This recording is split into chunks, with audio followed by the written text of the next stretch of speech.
People just don't realize that those people from our history are queer. I was sitting there when we were doing the shots. There's a few where I was just like, thank you for living this life and still like writing and getting stories out there, even though it was so hard. She, as a bi woman, was able to still like find her way to telling stories about the Black experience. But if she hadn't done those seeds and lived her life, like I couldn't sit here. I remember in 5th grade, my parents let me rent the movie Rent. And from there, you know, I started to find musicians too, who maybe were a bit too much too soon. Whenever someone brings up Jobriath, I was like, have you heard of Jobriath? And they're always like, no.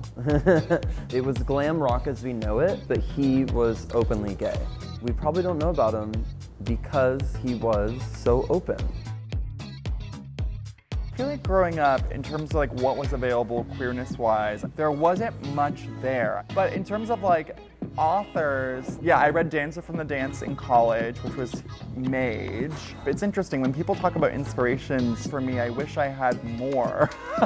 When it comes to talking about the experience of marginalized people, because I'm talking about things that have not really been explored and because of systemic oppression have been kind of pushed out of the conversation, I really just want to make things that are for people like me because there's such scarcity. As an activist and as an organizer, I understood the relationship that I was having to legacies that were before my own. Marsha P. Johnson has always been a symbol of hope for so many, but what I learned in my own understanding and learnings about Marsha is that she was her own and she did whatever she wanted to do. And so it felt important to encourage other people to think about ways that they could use their voices and their lived experience to shape a different understanding of who we are.